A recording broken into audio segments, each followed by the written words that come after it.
Hello दोस्तों, नमस्कार। SM के शाना में मैं आप सभी लोगों का दिल से बहुत बहुत स्वागत करता हूं। दोस्तों, वीडियो स्टार्ट करने से पहले जस्ट आपको याद दिलाना चाहूंगा कि आज ही के दिन इन दोनों चैनल के ऊपर free stock market classes and let's learn stock market and finance, इन दोनों चैनल के ऊपर नया लेक्चर अपलोड हो चुके हैं। अगर आपने नहीं देखे तो देख लेना, लिंक ऊपर आई बटन पे नीचे डिस्क्रिप्शन में मिल जाएगी।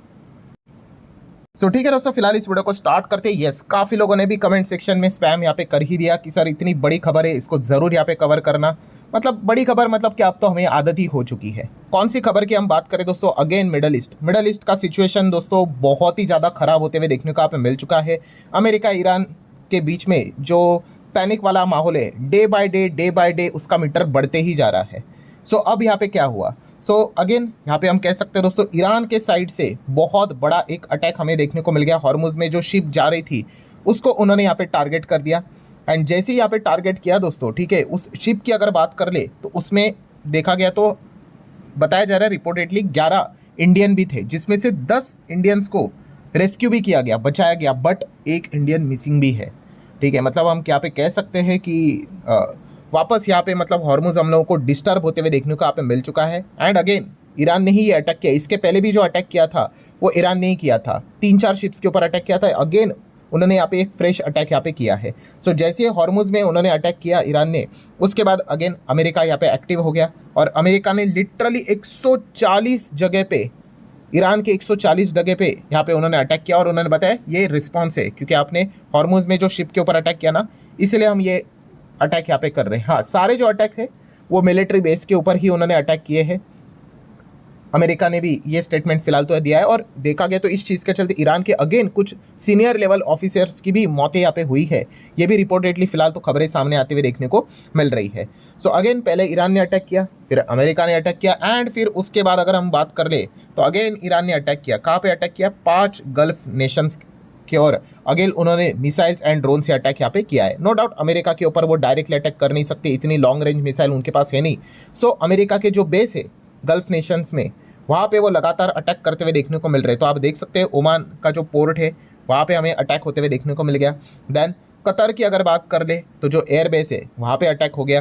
कुवैत की बात कर ले तो कुवैत का भी जो एयर डिफेंस जो सिस्टम है, ठीक है, उसी के आसपास बहुत सारी चीज़ें, मतलब अमेरिका के जो डिपो भी हम लोगों को देखने को मिल जाते हैं, रडार साइट भी देखने को मिल जाती है, सभी के ऊपर अटैक करते हुए हम वो देखने को मिल रहे हैं। देन बहरीन की अगर बात कर ले तो अगेन बहरीन में भी जहाँ पे अमेरिका का जो भी सेटअप है यहाँ पे, उनके ऊपर उन्होंने अटैक यहाँ पे किया है। देन जॉर्डन की अगर बात कर लें तो जॉर्डन में भी हम यहाँ पे कह सकते हैं अलग अलग जो एयरबेस देखने को मिल जाते हैं, उनके ऊपर भी ड्रोन से अटैक किया है।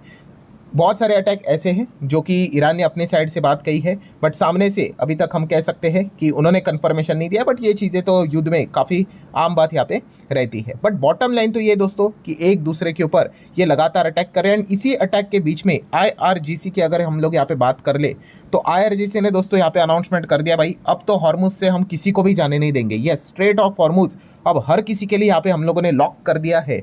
जो भी शिप यहाँ से जाएगी हम सभी शिप्स के ऊपर ज़ोरदार अटैक करेंगे। वहीं पे अमेरिका की बात करें तो ऑब्वियसली अमेरिका उल्टा ही स्टेटमेंट देगा। मतलब आप देख सकते हो हॉर्मुज क्लोज हुआ है, ये ईरान ने कहा है, तो अमेरिका क्या कहेगा? यस कि हॉर्मुज तो भाई ओपन है सभी लोगों के लिए। एक्चुअल में सच्चाई क्या है? सच्चाई यही दोस्तों कि मैं इसके पहले भी आपको बता चुका था कि ये तो हम पिक्चर में यहाँ पे ऐसे दिखा देते हैं कि भाई लॉक लगा दिया, एक्चुअल में थोड़ी ना लॉक रहता है। ये तो समुंदर है भाई, ये तो चीज़ें ओपन ही रहती है, बट वहाँ से जाएगा कौन? अगर शिप लेकर जाएंगे तो ये अटैक कर रहे हैं, तो वैसे तो ये ओपन ही रहेगा, बट एक्चुअल में अगर देखा गया तो हम इसको लॉक ही कहेंगे क्योंकि सिचुएशन आप देख सकते हैं काफ़ी गंभीर होते हुए देखने को यहाँ पे मिल चुकी है। एंड वैसे भी अगर देखा गया दोस्तों तो अब ट्रंप ने भी मतलब 1-2 दिन पहले भी यहाँ पे वार्निंग यहाँ पे दी थी। कौन सी वार्निंग? यस, आपको ये उनका पोस्ट यहाँ पे याद ही होगा जो उन्होंने अपने ट्रुथ सोशल के ऊपर यहाँ पे किया था। क्या बताया था कि 1000 मिसाइल रेडी है, पूरी तरीके से लॉक भी है, रेडी है, ईरान की ओर निशाना लेकर बैठे हुए हैं। ठीक है, तो ये वार्निंग उन्होंने ईरान को यहाँ पे दी है। मतलब क्या है कि बड़ा अटैक करने की वो बात यहाँ पे कर रहे हैं।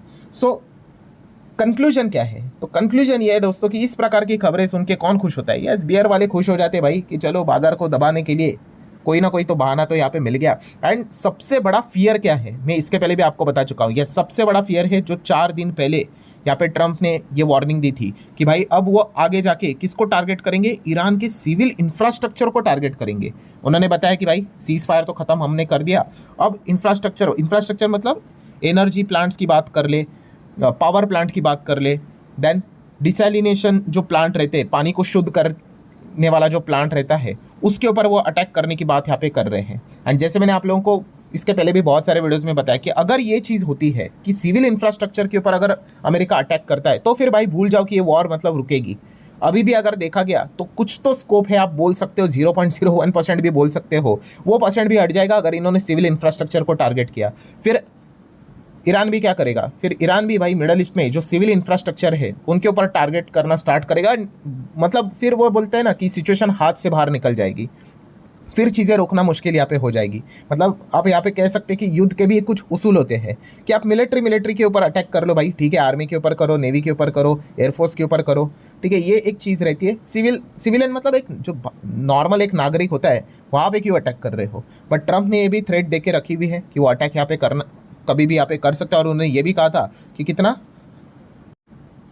1000 मिसाइल लॉक करके यहाँ पे रेडी करके रखे हुए हैं, ठीक है। वो 1000 मिसाइल अगर वो मिलिट्री बेस के ऊपर अटैक कर देते हैं तो ठीक है भाई, कोई बात नहीं है, ये तो चीज़ें चल ही रही है इतने लंबे समय से, तो आगे भी चलती रहेगी। बट अगर सिविल इंफ्रास्ट्रक्चर को अगर उन्होंने डैमेज किया तो फिर चीज़ें रोकना नेक्स्ट टू इम्पॉसिबल यहाँ पे हो जाएगा। मतलब अगेन दोस्तों, फाइनल कंक्लूजन यहाँ पे क्या है, तो फाइनल कंक्लूजन यही है कि बाजार में पहले भी युद्ध को लेकर क्या चल रहा था, बड़ी अनसर्टेनिटी चल रही थी। किसी को पता है आगे क्या होने वाला है, कब रुकने वाला है, किसी को भी नहीं।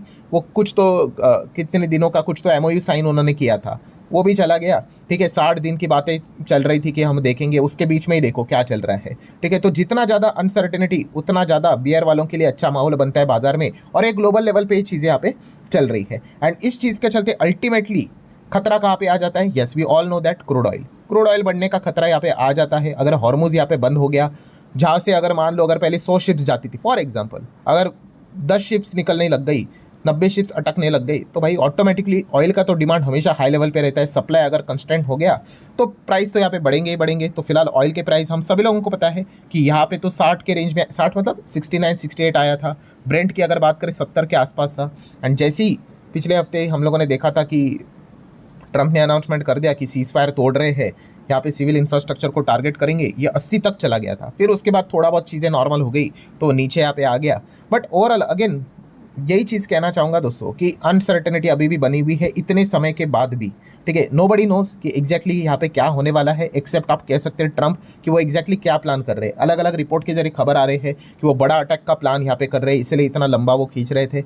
लेट्स सी अब एग्जैक्टली आगे यहाँ पे क्या होता है। एंड सबसे इंपॉर्टेंट चीज़ की अगर हम लोग यहाँ पे बात कर ले कि कल का दिन, यस कल के दिन अब क्या होने वाला है, बाजार पे क्या रिएक्शन देखने को मिलेगा, ये सबसे इंटरेस्टिंग पार्ट यहाँ पे रहने वाला है। इंटरेस्टिंग क्यों, क्योंकि ये चीज़ अभी इतनी कॉमन हो चुकी है कि हर किसी को पता है, हर किसी को पता है कि भाई फ्राइडे की अगर बात कर ले, ठीक है, पहले तो हम लोग को पैनिक से रिलेटेड मतलब या फिर अच्छी खबर भी आ जाती है। एंड उसके बाद मंडे मार्केट खुलने से पहले उल्टी खबर आ जाती है, ठीक है। मतलब इस प्रकार की खबर कि अटैक हो गया करके, तो पैनिक यहाँ पे फैल जाए। डिपेंड करता है भाई कि वहाँ पे किसने क्या पोजीशन बनाई है। सो ये कोई पहली बार हम विटनेस नहीं कर रही, ये बार बार ये चीज़ें होती हुई देखने को मिल रही है।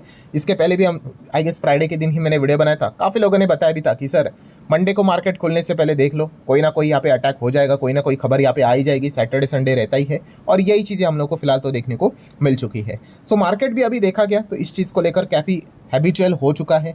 ये हर किसी को पता है कि अगला हफ्ते की भी अगर हम बात कर ले, सैटरडे संडे कुछ ऐसा ही होगा, फिर उसके अगले हफ्ते भी सैटरडे संडे कुछ ऐसे ही होगा। तो एक पैटर्न बनते हुए देखने को मिला है।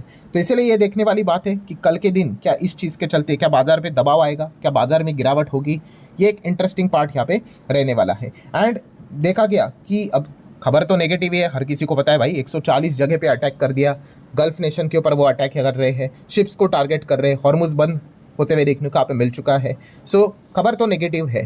सो रिएक्शन क्या रहेगा ये देखने वाली बात है। अगर मार्केट जोरदार अगर नहीं गिरता है या फिर बड़े लेवल पे गिरावट नहीं होती, यही सबसे बड़ी विक्ट्री रहेगी, ठीक है। भागे ना भागे वो तो छोड़ ही दो अभी, पर अगर ज़्यादा अगर गिरावट नहीं होता है, यही अब इस सिचुएशन की सबसे बड़ी जीत हम यहाँ पे कंसिडर कर सकते हैं। तो लेट्स सी कल वो क्या रिएक्शन देखने को मिल जाता है।